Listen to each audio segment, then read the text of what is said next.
गांव वाली वर्सेस शहरी बहू की पार्टी ड्रेस। हे भगवान, ये गर्मी क्या कह रही है, कितनी ज्यादा तेज गर्मी हो गई है एकदम से ही। गुड मॉर्निंग माँ जी। गुड मॉर्निंग माँ जी, मैंने शौर्य और राघव जी दोनों के लिए टिफिन बना दिए हैं। अब आप कहो तो सभी का नाश्ता भी बना दूं क्या? हाँ बना दे, पूछती क्यों है। और हाँ सुन, गर्मी ज्यादा हो रही है तो आज चाय की जगह जूस बना देना। मेरे लिए बिना शुगर के जूस बनाना। वो क्या है ना कि मैं नो शुगर डाइट पर हूँ। अरे बहू, क्या होती है ये डाइट वाइट? बिल्कुल भी डाइटिंग वगैरह मत करना। तू तो पहले ही कितनी सुंदर है, ऊपर से गर्मी इतनी हो रही है कि बस पूछो नहीं। कोई डाइट वाइट मत करना, नहीं तो तबीयत भी खराब हो सकती है। नहीं माँ जी, नो शुगर डाइट से तबीयत खराब नहीं होगी और दुरुस्त रहेगी। चल तो तेरी मर्जी। सुन लिया ना तूने शालिनी, जाप जाकर सभी के लिए नाश्ता बना दे। और हाँ, पराठों पर जरा लिमिट में घी लगाना। अपने गांव की तरह घी में डूबे हुए पराठे हम सबके आगे ना रख देना। गंगा की बात सुनकर शालिनी सभी के लिए नाश्ता बनाने को चली गई। माँ जी को मेरी फिक्र जरा सी भी क्यों नहीं है? बस इसलिए क्योंकि मैं गांव से आई हूँ। गांव से होना क्या कोई गुनाह है? शालिनी ऐसे ही खुद से ही बातें कर अपने दिल को हल्का करने लगी। शालिनी गंगा की बड़ी बहू थी, जिसको उसका बेटा गांव से शादी करके लाया था। शालिनी की एक देवरानी भी थी, जो कि शहर से ही आई हुई थी, और इसी वजह से गंगा शालिनी को कम और पूजा को ज्यादा महत्व देती थी। शालिनी भाभी, मेरा नाश्ता आप मेरे कमरे में ही ले आना। वो क्या है ना, मुझे कुछ काम है तो मैं नीचे सबके साथ नाश्ता नहीं कर पाऊंगी। ठीक है। पूजा के बोलने पर शालिनी नाश्ता बनाकर पूजा के कमरे में लेकर जाने लगी। पहले उसने नीचे सबको नाश्ता दिया और फिर वो पूजा के कमरे में पहुंची, जहां पूजा अपनी डिजाइनर ड्रेसेस को निकालकर उन्हें चेक कर रही थी। आ गई आप, यहीं रख दीजिए। भगवान, कितना बड़ा कमरा है, साथ ही एसी भी लगा हुआ है। क्या बात है, मेरा कमरा तो इससे आधा ही है और साथ ही ना कोई एसी है ना ही कूलर। ओ हेलो, कहाँ खो गई? नाश्ता दो और जाओ। हाँ हाँ हाँ, ये लो। शालिनी पूजा का कमरा जब भी देखती थी तो वो ऐसे ही हैरान हो जाती थी, क्योंकि उसके हिस्से में घर का बस एक छोटा सा कमरा ही था। ऐसे ही सिलसिला जारी था। पूजा अपने बड़े कमरे में ऐश से रहती थी, वहीं दूसरी तरफ शालिनी अपने छोटे से कमरे में गुजारा करती थी। शालिनी को सिलाई करने का शौक था। वो अपने खाली वक्त में सिलाई किया करती थी और आज भी वो कुछ सिल ही रही थी। बस ये एक सिलाई और निकल जाए तो मेरा साड़ी का ब्लाउज पूरा हो जाएगा। भगवान, मैंने जैसा फोटो में देखा था मेरा ब्लाउज और साड़ी दोनों मैंने वैसे ही सिल डाले। अब जब मैं इसे पहनूंगी तो मुझे यकीन है कि माँ जी मेरी तारीफ जरूर करेंगी। शालिनी ऐसे ही खुश होने लगी। आखिरी सिलाई करने के बाद उसने अपने हाथों से बनाई हुई अपनी डिजाइनर साड़ी को पहना और आईने में खुद को देखा। अरे वाह, ये तो उस मॉडल से भी ज्यादा मेरे ऊपर सुंदर लग रही है। माँ जी को दिखाकर आती हूँ। शालिनी खुशी खुशी अपनी ड्रेस को दिखाने के लिए कमरे से निकल आई कि तभी अपने कमरे से नई ड्रेस पहने पूजा भी निकली। अरे शालिनी, मैं कह रही थी कि आज इसने सस्ते से कपड़े में से ये इतनी सुंदर साड़ी बना ली। क्या बात है? माँ जी देखिए, यही वो ड्रेस है जो मैंने ऑनलाइन मंगवाई थी। बताइए कैसी लग रही है? बहुत सुंदर है बहू, इसका कपड़ा भी बिल्कुल मक्खन की तरह मुलायम है। सच में बहुत ही प्यारी है। वो तो है, इसका कपड़ा बहुत ज्यादा कंफर्टेबल है। माँ जी, मेरी साड़ी कैसी लग रही है? तेरी साड़ी ठीक ठाक है, ऐसे क्यों पूछ रही है? गंगा को शालिनी की साड़ी भी पसंद आई थी, लेकिन उसने उसकी तारीफ नहीं की। लेकिन शालिनी ने इस सब पर भी अपना दिल छोटा नहीं किया। ऐसे ही आज के दिन गंगा की दोनों बहुएं उसके साथ बाजार आई हुई थी, जहां माँ जी देखो ना, कितना सुंदर सुंदर कपड़ा बिक रहा है। चलिए यही खरीद लेते हैं। गर्मी भी है तो इसमें से डेली के 2-4 ठंडे ठंडे से सूट बन जाएंगे। मैं आपके लिए बना दूंगी। तो सिलेगी?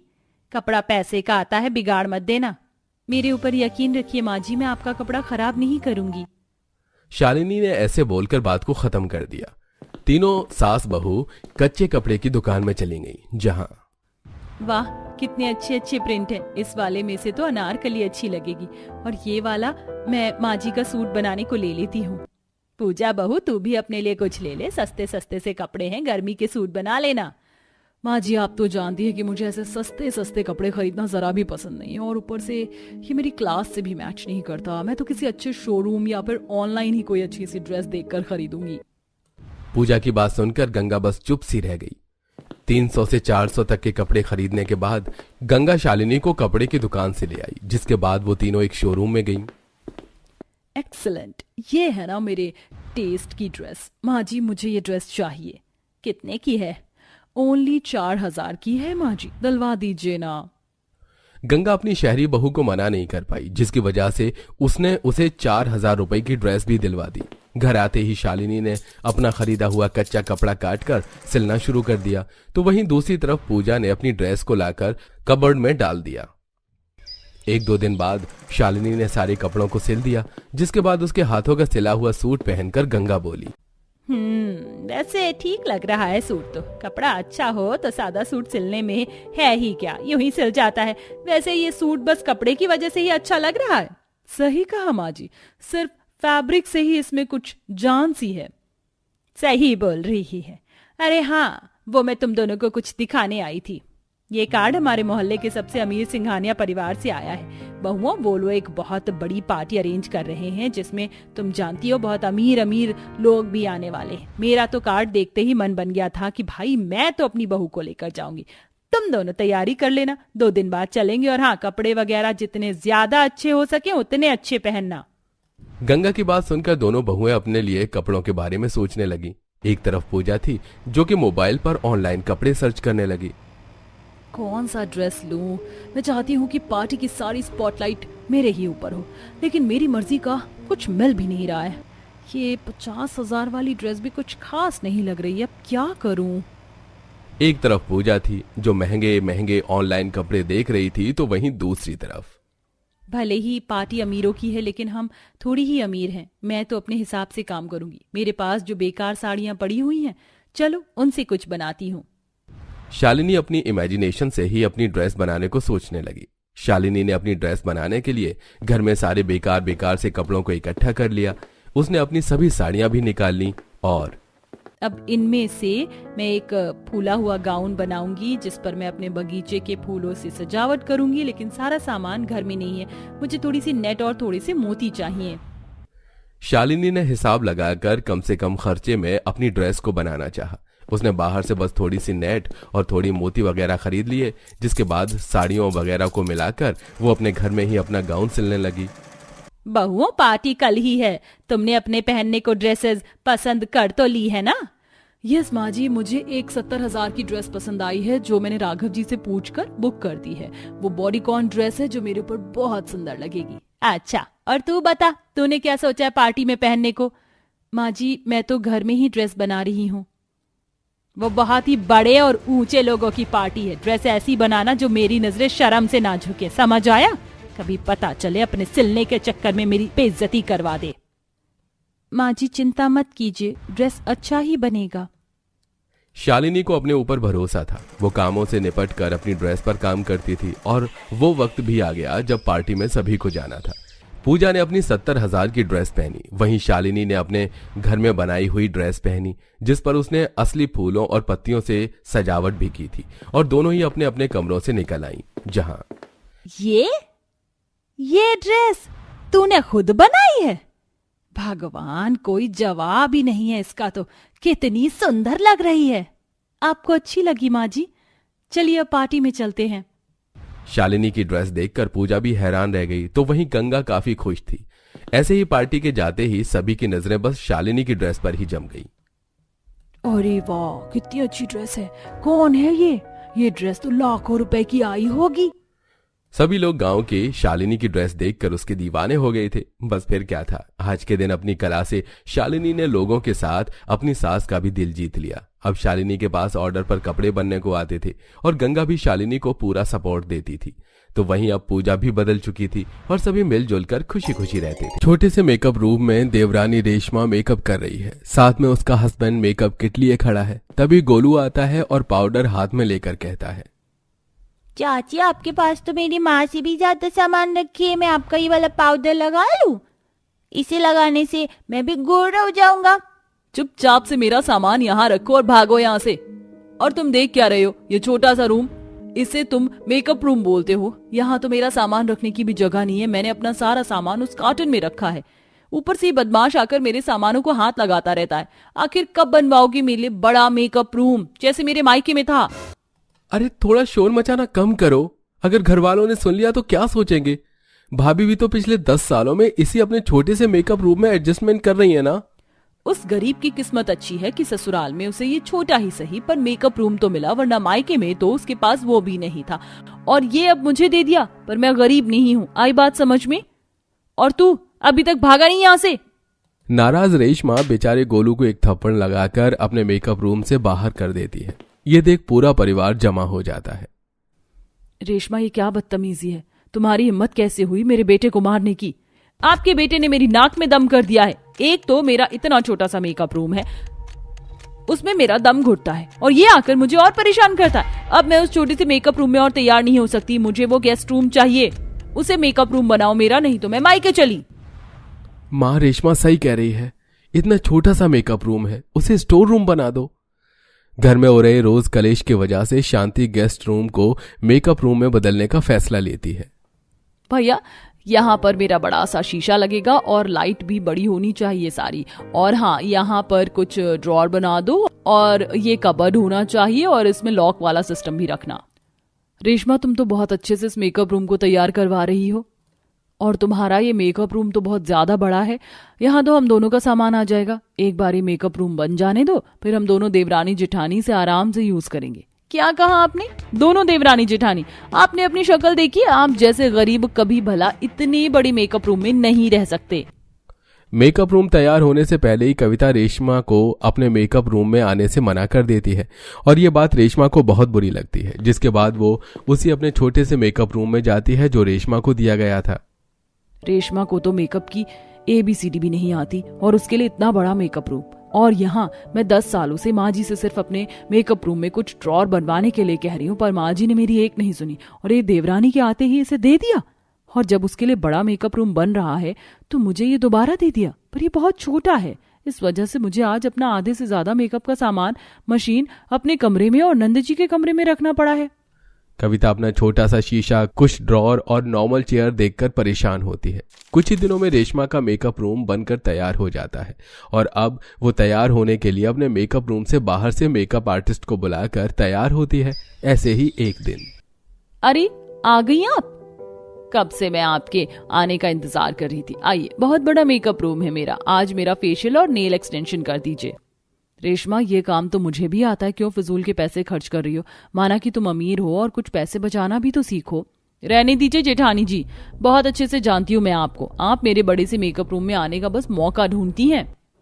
रेशमा की ऐसी बातें सुनकर कविता अपने कमरे में जाती है, जहां पूजा आती है और अपनी भाभी से बोलती है। भाभी, जब से रेशमा भाभी का बड़ा मेकअप रूम बना है वो तो अपने मेकअप रूम में ही बैठी रहती है। मुझे फेशियल करवाना था, आप मेरा फेशियल कर दो ना, पिछली बार की तरह मत करना। पूजा, एक बार मेरा मेकअप रूम देखा है? ये कितना छोटा है, सही से 2 इंसान खड़े भी नहीं हो पाते और शीशा भी इतना छोटा है, लाइट भी नहीं लगी। ऊपर से फेशियल करने के लिए जब मैं चेयर घुमाती हूँ तो मुझे चोट लग जाती है। एक काम करो, मैं तुम्हारे कमरे में ही तुम्हारा फेशियल कर देती हूँ, यहाँ से ज्यादा रोशनी तो तुम्हारे कमरे में है। अब कविता अपनी नंद को फेशियल उसके कमरे में जाकर करती है। इसी तरह कुछ दिन बीत जाते हैं और एक दिन शांति के कुछ मेहमान आते हैं और घर में कमरा न होने की वजह से शांति रेशमा से कहती है, बहू, तेरे कहने पर मैंने गेस्ट रूम को तेरा बड़ा मेकअप रूम बना दिया। अब तू बता, मैं अपने मेहमानों को कहाँ रखूं? माफ करना माँ जी, उस वक्त मैंने कहा होगा, पर आप खुद सोचिए ना, अगर मैं अपना कमरा आपके मेहमानों को दे दूंगी तो क्या मैं अपने मेकअप रूम में सोने के लिए जाऊंगी? तो भाभी, आपका मेकअप रूम बहुत बड़ा है, हम वहीं 2 गद्दे लगवा देते हैं। अरे तुम्हारा दिमाग खराब हो गया है क्या? जानते भी हो मेरे मेकअप रूम में हेयर स्पा की machine, hair dryer, straightener, nail art machine और भी पता नहीं कितनी महंगे महंगे प्रोडक्ट रखे। अगर भगवान ना करे उन गंवार मेहमानों से कुछ टूट जाए या खो जाए तो इसका हर्जाना कौन भरेगा? रहने दीजिए माँ जी, रेशमा अपने आगे किसी की नहीं चलने देगी। पैसे का गुरूर जो है इसको। आप मेहमानों को मेरे कमरे में भेज दीजिए। एक रात की तो बस बात है, मैं गोलू को लेकर नंद जी के कमरे में चली जाऊंगी। वैसे भी विवेक जी काम के सिलसिले में कुछ दिनों के लिए बाहर गए हुए हैं। उस दिन भी कविता अपनी सास की परेशानियों को समझती है। इसी तरह कुछ दिन और बीत जाते हैं और एक दिन मेकअप रूम खुला देख गोलू रेशमा के बड़े मेकअप रूम में चला जाता है और मेकअप ब्रश लेकर दीवार पर पेंटिंग बनाने लगता है। चाची को अपना मेकअप रूम बहुत पसंद है और ये बहुत सुंदर भी है, आज इसकी दीवार पर पेंटिंग कर लेता हूँ। बदतमीज, ये क्या किया तूने? मेरा पूरा मेकअप रूम खराब कर दिया। बहुत बदमाश हो गया है तू। रुक, अभी तेरे हाथ पैर तोड़ती हूँ मैं। इतना बोलकर रेशमा गोलू को मारने लगती है। जहां कविता अपने छोटे से मेकअप रूम में किसी लड़की की आईब्रो बना रही होती है तो अपने बेटे की रोने की आवाज सुनकर वो रेशमा के मेकअप रूम में जाती है और उसके मेकअप रूम की दीवारें देखकर हैरान रह जाती है। देख रही हैं दीदी, आपकी तरह आपका बच्चा भी गंवार है एक नंबर का। क्या हाल किया इसने मेरे इतने बड़े मेकअप रूम का। वो सब तो ठीक है रेशमा, पर तुम्हें गोलू को ऐसे नहीं मारना चाहिए था। वो अभी बच्चा है। अगर इस बच्चे को आज नहीं मारती ना तो आज उसने दीवार खराब करी है, कल को ये मेरा पूरा मेकअप रूम खराब कर देता। लाखों रुपए लगाए हैं मैंने इस मेकअप रूम में। इसकी माँ की तरह नहीं जो 10,000 में छोटा सा मेकअप रूम बनाकर बैठ गई और आज पड़ोस के लोगों का मेकअप करके दिन के 100 रुपए कमा रही हैं। बस बहुत हो गया रेशमा, मैं अपने दम पर कुछ पैसे कमा पाती हूँ, तुम्हें तो कुछ आता भी नहीं है और बाहर की आर्टिस्ट को बुलाकर अपने बड़े से मेकअप रूम में तैयार होती हो। और गोलू तू खबरदार, अगर अब से इस मेकअप रूम में तूने कदम भी रखा। मेकअप रूम को लेकर दोनों देवरानी जेठानी में तकरार हो जाती है। इसी तरह कुछ दिन बीत जाते हैं और वो दोनों एक दूसरे से बात करनी बंद कर देती हैं। ऐसे ही एक दिन, बहू रात को हमें पार्टी में जाना है तो तुम सब टाइम पर अच्छे से तैयार हो जाना। रेशमा भाभी, जब से आपका मेकअप रूम बना है आप इसी में तैयार होती हो, एक दिन मुझे भी इसमें तैयार होने दो ना। मेरा मन होगा तो करवा दूंगी तुम्हें भी तैयार, वरना तुम्हारी प्यारी बड़ी भाभी तो है और उनका छोटा सा मेकअप रूम, उसमें ही हो जाना तैयार। घमंड में चोर रेशमा इतना बोलकर वहां से चली जाती है और शाम को पार्लर वाली को बुलाती है। और जब पार्लर वाली उसके मेकअप रूम में सामान लेकर आती है तो उसका बड़ा सा मेकअप रूम देखकर हैरान हो जाती है। हे भगवान, इसका मेकअप रूम तो मेरे पार्लर से भी बड़ा है। वहां तो वो सारी मशीन रखी है जो मेरे पार्लर में नहीं है। मैं बेकार ही अपना सामान लेकर आई। यहाँ तो काफी महंगे सामान है। क्यों मेरा मेकअप रूम देखकर हैरान रह गई ना। अब मेरे मेकअप रूम को घूरना बंद करो और जल्दी से मेरा मेकअप करो। 8 बजे हमें पार्टी के लिए निकलना है। वो लड़की अब रेशमा को तैयार करने लगती है और उसके चेहरे पर ब्लीच करती है, जिस वजह से कुछ देर रेशमा आंख बंद करके बैठी होती है। तो इसी बीच लड़की हेयर स्ट्रेनर, फाउंडेशन जैसी महंगी महंगी चीज चोरी कर लेती है और मेकअप करके समय से पहले बिना पैसे लिए वहां से जल्दबाजी में चली जाती है। अरे बड़ी अजीब लड़की है, बिना पैसे लिए इतनी जल्दबाजी में यहाँ से चली गई। मैं तो टाइम पर तैयार हो गई। एक बार सारा सामान देख लूं, फिर मेकअप रूम में ताला लगा दूंगी, वरना वो गोलू का बच्चा आकर फिर कुछ गड़बड़ी कर देगा। इतना बोलकर रेशमा अपना सारा सामान रखने लगती है। तभी वो देखती है कि उसका कुछ सामान गायब है और वो रोती हुई अपनी जेठानी के मेकअप रूम में जाती है और उसके मेकअप रूम में तलाशी लेती है। लगता है उस लड़की ने मेरा मेकअप सामान चोरी तो नहीं कर लिया है। भगवान, लाखों का सामान था मेरा। कोई बात नहीं रेशमा, शांत हो जाओ, मैं अभी घर वालों को बताती हूँ। कविता ये बात घर वालों को बताती है, जिसके बाद निखिल रेशमा को डांटते हुए कहता है, और कर लो अपनी मनमानी। अगर तुम भाभी से तैयार होती तो तुम्हारा एक भी सामान चोरी नहीं होता। भाभी गरीब है लेकिन चोर नहीं, पर तुम्हें तो घमंड था अपने बड़े से मेकअप रूम पर। अब चिंता मत करो, मैंने पुलिस को इन्फॉर्म कर दिया है। बस तुम पार्लर वाली का नंबर दे दो, वो उसको पकड़ लेंगे और अभी पार्टी में चलो। इतना बोल पूरा परिवार पार्टी में जाता है और कुछ देर में पुलिस वाले उस पार्लर वाली को पकड़ लेते हैं।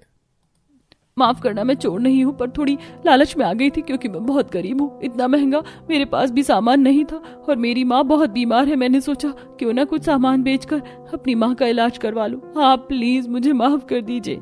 बहू माफ करते, बेचारी मजबूर थी। और कर लो भाभी घमंड पैसे का।